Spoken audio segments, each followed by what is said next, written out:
Las sombras del poder, la vergüenza, la privación y el derecho. El poder de la sombra tiene muchas facetas. Puede aparecer, por ejemplo, en una mirada de desprecio o en un comentario fugaz que deja avergonzado a un ser querido. Una relación consciente no engendra satisfacción, no ofrece la seguridad de una manta abrigada. Es una caldera en la que se cocina el alma. Su objetivo es el calor, no la calidez, el movimiento, no el descanso. La meta de una relación no es poner orden o sentarse a descansar en un paraíso idílico.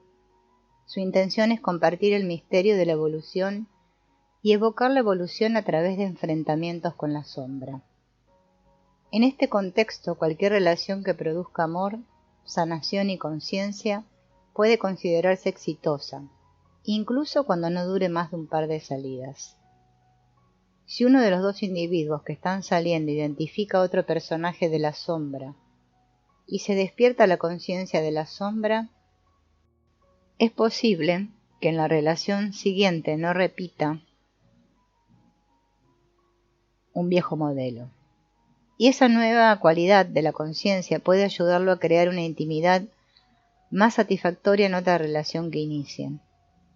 Si uno de los dos alcanza un sentido de autenticidad más profundo y recupera partes de sí mismo o dones que estaban enterrados, puede decirse que hubo sanación. Si uno de los dos aprende a ver a través de la proyección y a percibir al otro con mayor claridad, los dos tienen más posibilidades de saber lo que quieren de la siguiente relación que inicien. La búsqueda de la relación ideal alcanzó proporciones legendarias, como la búsqueda del Santo Grial. Adoramos las relaciones como nuestros ancestros adoraban a los dioses. La historia de las relaciones nos atrapa con esperanza y destrucción en titulares ubicuos de la prensa, novelas románticas y películas de cine. Anhelamos desentrañar el misterio inefable de las relaciones, comprender lo que las hace prosperar y evitar lo que las hace fracasar. Si no tenemos una relación fundamental, vivimos acechados por las dudas. Nos preguntamos si somos capaces de lograr intimidad y compromiso, incluso si la vida tiene valor sin una relación. Ansiamos tener un matrimonio sagrado, la unión de las almas que sobrevive el paso del tiempo. Deseamos tener una pareja que nos ofrezca un oasis fresco en un mundo caluroso y seco. Un compañero que nos dé un refugio de aceptación y comprensión. Soñamos con la dulzura del amor y no hacemos más que contarles a nuestros amigos sobre la urgencia de la búsqueda, la manera de iniciar una relación, de cambiar para atraer a la persona adecuada, de mantener interesada a la persona, de hacer que la relación sea duradera. Sin duda, el aislamiento y la fragmentación de la vida social del mundo occidental estimulan esa búsqueda. El extrañamiento general que experimentamos hacia los demás nos obliga a buscar a alguien en quien encontremos compañía. Pero debajo de esas condiciones sociales insostenibles y la fantasía general de las relaciones como solución, hay otra cosa, una imagen inconsciente que nos maneja porque en el centro de esa imagen está el arquetipo del matrimonio, y nos obliga a seguirla, nos obliga a desearla. Si tenemos una relación, tal vez tengamos la suerte de vivir momentos de realización en profunda resonancia con el alma de otro ser humano, pero también anhelamos una mayor intimidad, más profundidad, y por otro lado buscamos una mayor separación, más tiempo a solas. Lo que pasa es que mantener una relación comprometida significa mantener la tensión de los opuestos, el deseo secreto de absorción, el terror secreto al encierro, la fantasía del rescate, la deuda infinita hacia quien nos rescata, la energía de la relación creativa, la inercia de la rutina sin sentido. Además, por supuesto, un matrimonio en cuanto a relación psicológica abarca la unión sagrada de lo masculino y lo femenino que hay en nosotros. Murray Stein, analista de la corriente de Jung, sugirió que al unir los opuestos una relación apunta hacia la posibilidad espiritual de la integridad. Según Jung, el yo es el principio interior de la dirección y la orientación hacia el significado que se despierta cuando uno sostiene opuestos. A partir de eso, Stein afirma que hoy en día la relación alcanzó proporciones míticas porque promete la integridad y simboliza el yo. Paradójicamente, aunque la relación es nuestro mito, no hay un mito de la relación. Es decir, que los viejos mitos de las parejas románticas reflejan modelos arcaicos de la conciencia humana que no coinciden con el desarrollo político, psicológico y espiritual de nuestro tiempo. En lugar de ayudarnos a establecer vínculos más conscientes de oportunidad y responsabilidad compartidas, las imágenes arquetípicas pueden convertirse en personajes de la sombra que saboteen los esfuerzos más innovadores que hagamos por iniciar una alianza.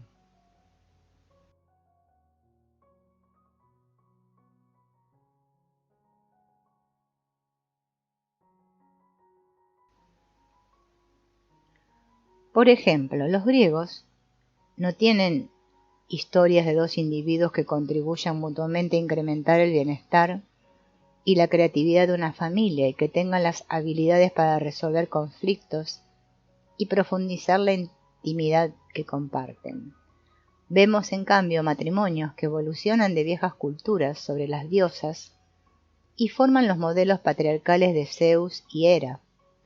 Hoy en día, algunas mujeres que eligen el papel tradicional de la esposa de tiempo completo, como Hera, proyectan la realización de sus deseos sobre sus maridos heroicos. Se ahogan la expresión de sus propios sentimientos, es posible que terminen enojadas, deprimidas o enfermas. Actualmente son pocas las mujeres como las que pertenecen a las subculturas religiosas tradicionales que encuentran el camino angosto que lleva a la realización a través del modelo de Hera. La sombra desafía nuestra búsqueda de respuestas simples. Por eso, no vamos a presentar una fórmula para hacer que un matrimonio sea feliz, ni un diagnóstico terapéutico simple sobre un matrimonio que no es feliz. Como lo expresó Albert Einstein, todo debe ser tan simple como deba ser, no más simple. Por lo tanto, vamos a explorar el deseo humano innato de amor perdurable y la aparente imposibilidad de ese deseo, debida muchas veces a la aparición de sentimientos dolorosos y conductas difíciles, y a la incapacidad de entablar relaciones conscientes con ellos en cuanto a personajes sentados a la mesa.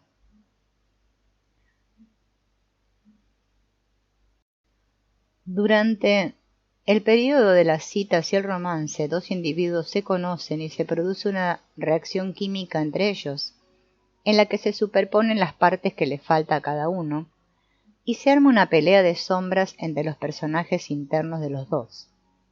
La persona de la pareja se forma con bastante rapidez. Murray Stein la llama el uniforme de la edad adulta. La pareja se presenta a los demás como conformada por dos individuos independientes y poco convencionales que tienen intereses y grupos de amigos distintos, o como un frente unido con un estilo de vida tradicional y valores compartidos. Se muestran distantes uno del otro o bien están siempre juntos. Pueden parecer relajados y abiertos o extremadamente cerrados y exclusivos. Sea cual fuere la persona, la sombra de la pareja sigue oculta. La compatibilidad aparente podría tapar valores en conflicto y hasta violencia doméstica. Muchas veces el estilo de vida lujoso que lleva una familia esconde una muy mala situación económica. O bien, las doctrinas religiosas puritanas solapan sombras divididas que se manifiestan en perversiones sexuales y amoríos. A un nivel más sutil, tal vez los individuos que forman la pareja aceptan, implícitamente, que no pueden ser vulnerables ni pueden enojarse ni deprimirse el uno con el otro, y así sacrifican la autenticidad por mantener el statu quo. Para la mayoría, ese es el frente o campo personal en el que se desarrollan las relaciones. Pero en un plano interno, hay un campo transpersonal que contribuye a acercar a dos personas y forjarles el destino. Desde esta perspectiva, la relación supera a los individuos, trasciende los egos y las sombras de los dos y actúa tal vez como un pegamento invisible que los mantiene unidos. Es lo que llamamos el alma de la relación o el tercer cuerpo. A medida que la pareja deja atrás la pelea de la sombra con el otro y se acerca al baile de la sombra con el amado, se profundiza la autenticidad entre los amantes y entonces ellos empiezan a percibir un sentido de seguridad y comodidad más palpable.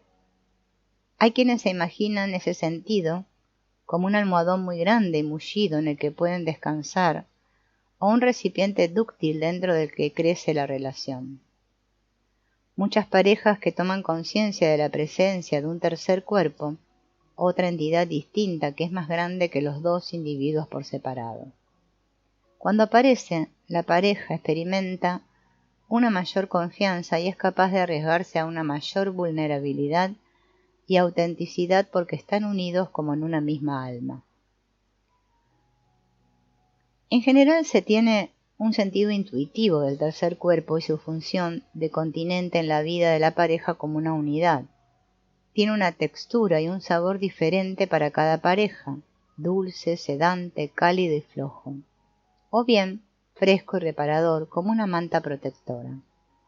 Las parejas se dan cuenta cuando están bien alimentado el tercer cuerpo, porque lo perciben como una vibración positiva o un aire amable que susurra entre los dos. También saben cuando está lastimado porque lo experimentan como un desgarro en la tela del amor que comparten. Ese campo del tercer cuerpo teje en una pieza las dimensiones varias de nuestra vida. Pone el ego, la sombra, el alma y el gran mundo, todo junto en una misma historia. Abarca los reinos personal, interpersonal y arquetípico. El cuidado y la alimentación del tercer cuerpo son una condición permanente para mantener una relación consciente. Al igual que una planta vive y crece si se le da cantidad adecuada de agua, aire y luz, si no le prestamos atención o nos le acercamos solo cuando surge un problema, se seca y se marchita. Cuando está muy debilitado no soporta otro factor de presión. Pero si lo alimentamos con el equilibrio adecuado de lo que necesita, crece y se fortalece y puede sostener la vida de la relación.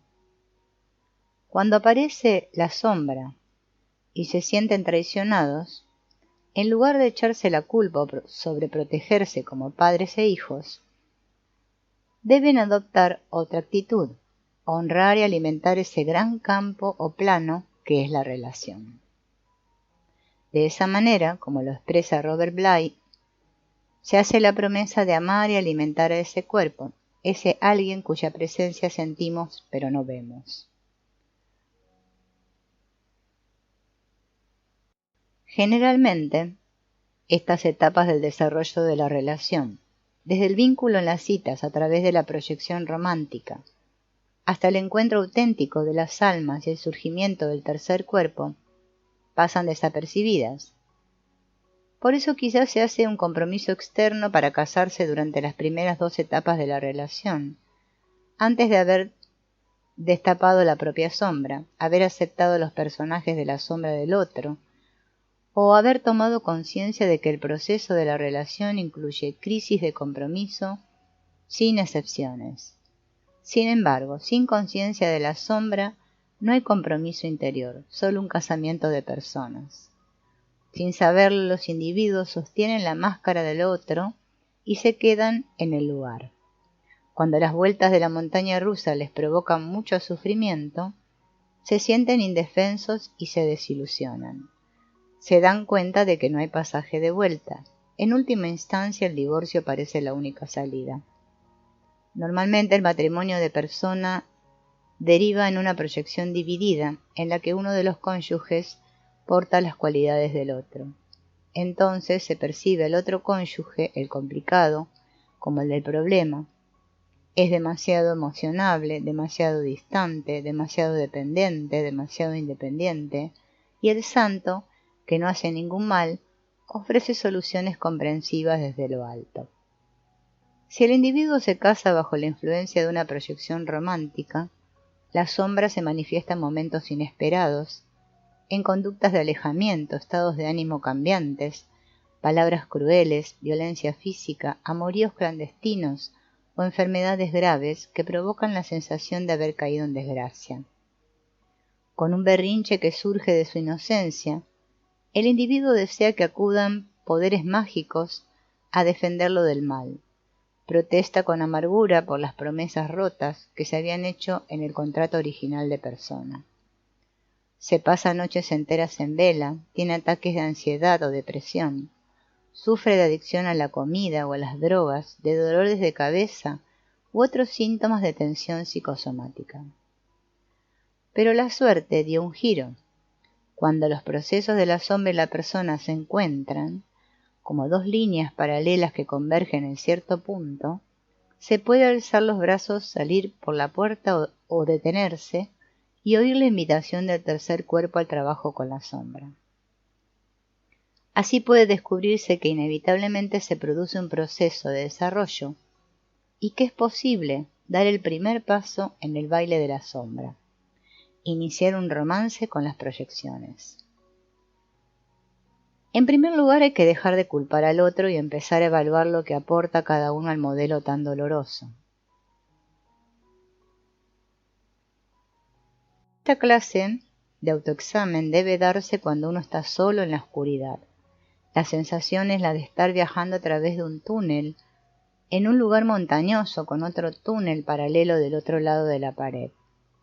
Lo único que pueden hacer los dos amantes es desear que el otro también esté cavando del otro lado. Pero a veces se pierde la conexión con el amado y uno se siente solo en la oscuridad.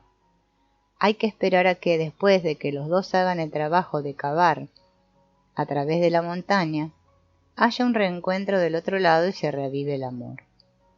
Como consecuencia del trabajo interior con la sombra, vemos que el individuo es el que crea los problemas y percibe al otro como la causa.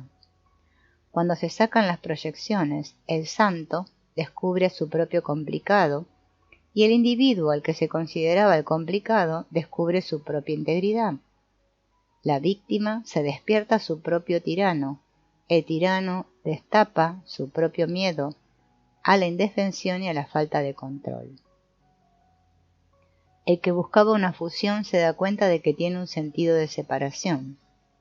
El que abandona siente que tiene necesidad de intimidad.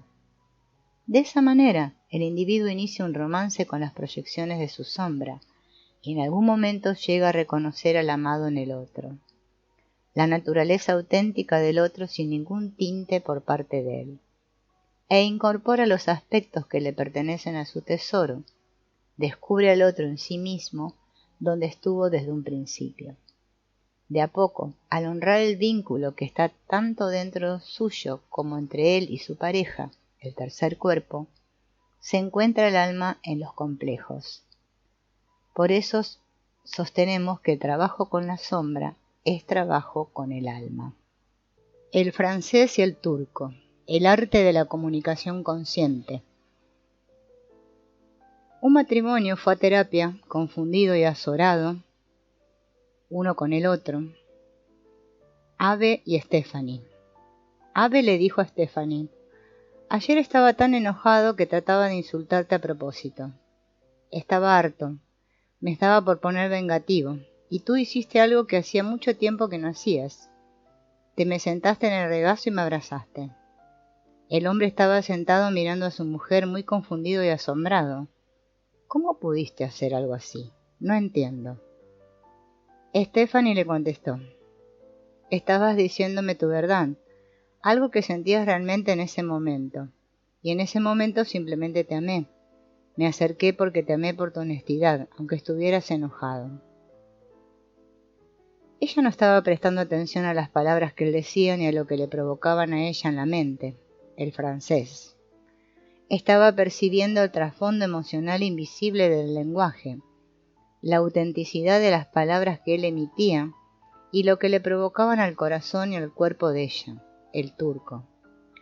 Muchas veces, las vueltas alocadas de la montaña rusa empiezan cuando los cónyuges quieren hablar en francés y no se dan cuenta de que en realidad Están hablando en turco. El cuerpo habla en turco con gestos sutiles, una mueca de la boca, un movimiento de los hombros, un guiño de ojos y síntomas como dolores de cabeza.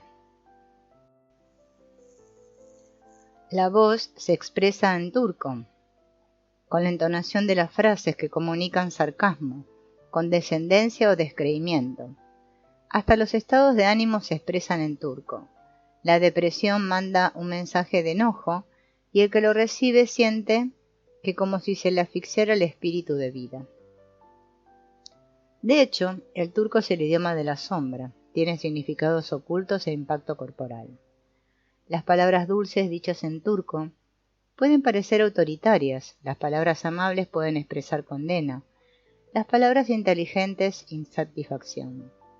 Por otro lado, un gesto corporal esbozado en turco puede llevar confianza, un silencio puede sentirse como una invitación cálida. Honestamente, por más difícil que sea oírlo, puede recibirse como un mensaje de amor. El turco no es el contenido de lo que se dice, sino la forma en que se lo dice. Por eso, esa segunda lengua de comunicación está llena de matices muy sutiles. Cuando se enfrenta con el dolor constante de un tema que todavía no está resuelto, a veces, uno de los cónyuges, ella por ejemplo, entra en el túnel para hacer un trabajo interior. Pero si por un segundo culpa a su marido, lo presiona mínimamente para que reaccione de cierta manera, la comunicación llega con la fuerza de una pelota de béisbol. En el momento del impacto, el catcher tiene una reacción visceral. Recibió un cachetazo en la cara, un golpe en el estómago. Tiene el corazón atravesado, está atrapado en una red. Hay un segundo de vulnerabilidad que pasa desapercibido. Después, en venganza, le devuelve el golpe al pitcher, lo insulta, lo trata con autoritarismo, lo evita, llega tarde. Entonces vuelve a empezar el ciclo negativo. Cuando el pase de béisbol establece el modelo que aumenta la alienación y lleva a la pareja al ring de boxeo con la sombra, no es importante descubrir quién lo había empezado. Nosotros creemos que la división de 50-50 nos lleva a una relación próspera. Para una buena relación, los dos tienen que aceptar el 100% de la responsabilidad por la creación y repetición de esos círculos negativos. Un hombre podría hacer un comentario degradante muy temprano en la mañana porque en el cuerpo todavía guarda sentimientos derivados de alguna pelea con su mujer el día anterior o incluso de alguna discusión agria la semana anterior. El tercer cuerpo recibe los golpes dolorosos y los dos cónyuges sienten la tensión cuando ven amenazada la relación. Es decir, que el turco vive en el campo, donde los temas, que no se han resuelto, quedan latentes como leña seca lista para arder ante el comentario más inocente. Cuando el alma de la relación es fuerte, los cónyuges sienten la libertad de expresarse y ser espontáneos y divertidos. Si el tercer cuerpo está bien asentado, cuando uno de los cónyuges tiene actitudes evasivas, críticas o sarcásticas, el otro no se siente traicionado ni amenazado. Incluso cuando está herido, sabrá que pueden resolver los problemas juntos, aunque estén muy dolidos. Pero cuando el alma es frágil, los amantes tienen dudas, avanzan con cautela y se sienten inseguros. Entonces el turco se oye alto e intimidatorio, y la pelea con la sombra pasa de un round al siguiente, sin dejar más que dolor a su paso. Muchas veces el cónyuge complicado siente el impacto del turco con más fuerza y mayor claridad que el otro. Tiene que verbalizar los temas de la sombra para sentirse auténtico.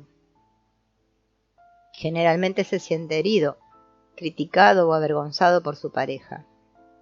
La sensibilidad de ese individuo es el cable que activa el modelo. A su vez, el santo muestra una comprensión muy clemente por el sufrimiento de su pareja. Pero la culpa por ser demasiado sensible y niega cualquier responsabilidad por el sufrimiento de ella. O bien se culpa a sí mismo y pide disculpas una y otra vez, esperando que ella lo perdone.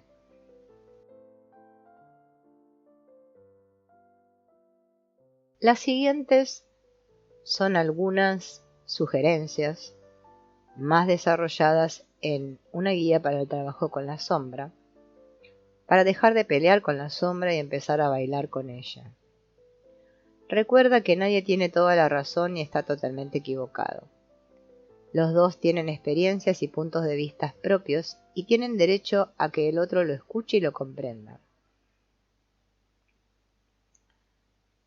Cuando te das cuenta de que está por surgir un conflicto, mantén el control con los ejercicios de respiración. Al centrarte, podrías empezar a oír la voz del yo, con mayúscula, que te expresa los sentimientos, necesidades y valores auténticos dentro de ti mismo. Si te sintonizas con esa voz, el personaje de la sombra dará un paso atrás y tú retomarás el control de tu vida y lograrás comunicarte sin culpa.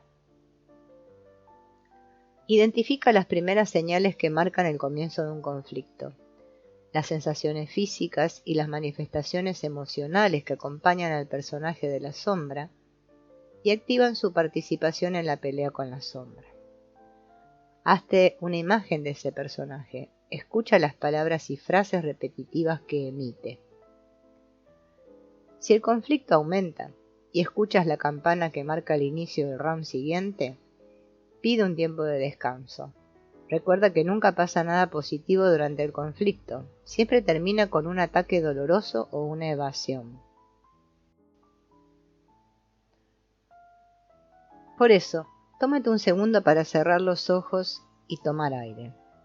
O dile a tu pareja que el conflicto está llegando demasiado lejos, que necesitas tiempo para tranquilizarte y que te gustaría seguir la conversación en algún otro momento y lugar concertados. Dile bien claro a tu pareja que no la estás abandonando, solo quieres evitar el dolor que los dos han creado. Quieres centrarte, evaluar los pensamientos, analizar los temas de tu propia sombra y volver de lleno al desafío. Sería deseable que tu pareja hiciera lo mismo. Cuando estés solo, haz el trabajo con la sombra. Asume el 100% de la responsabilidad por tu aporte al modelo, aunque al principio no te imagines en qué pudo haber contribuido a que se formara. Permanece con los sentimientos difíciles hasta que se destape tu propia herida, que se abrió ante la conducta del otro. Recuerda que lo que tú experimentas en el otro es un reflejo de tu propia condición de herida grave. Pregúntate en qué pudo haber contribuido tu lenguaje turco al surgimiento del conflicto y si tienes en tu interior algún residuo emocional de vueltas anteriores en la montaña rusa, resentimiento, rabia, que pueda estar influenciando esa experiencia. Explóralo con creatividad, a través de la escritura, para exponer a cualquier personaje secreto que esté saboteándote. Identifica lo que no soportas de la conducta de tu pareja y acepta que ese es el personaje de la sombra que apareció. Haz memoria sobre algún momento del pasado en que te hubieran acusado a ti de tener una conducta similar o en el que hayas experimentado ese personaje en tu interior. En otras palabras, inicia un romance con tus proyecciones. Identifica los modelos históricos o los pecados familiares que provocaron la creación de ese personaje o estilo de defensa o ataque. Pregúntate qué miembro de tu familia de origen actuaba así. Vuelve a encontrarte con tu pareja el día y la hora acordados y crea una atmósfera de colaboración en un intento por comprender la experiencia del otro. Escúchalo sin defenderte ni culparlo. Trata de no interpretar la conducta de tu pareja ni describir el aporte que él o ella hacen al conflicto. No intentes llegar a una conclusión en francés en ese momento. Trata en cambio de centrarte en ti mismo. Dile a tu pareja cuál fue su propia contribución y explícale que los sentimientos que tú tenías sin saberlo se manifestaron en turco. Por último, explora las distintas formas en que podrías reaccionar la próxima vez. Finalmente, honra al tercer cuerpo, el alma de la relación, que trasciende los temas de tu sombra personal. Tu pareja es tu mejor espejo. Al comunicar la experiencia claramente y sin culpas, por ejemplo, hablando en primera persona, puedes conseguir un reflejo de la forma en que actúa la sombra. Cuando la pareja dice que se siente atacada, hay varias opciones de conductas. Tú puedes creer que ella o él está equivocado o que miente y rechazar lo que dice. También puedes culparte por haberlo o haberla lastimado y ser tan insensible.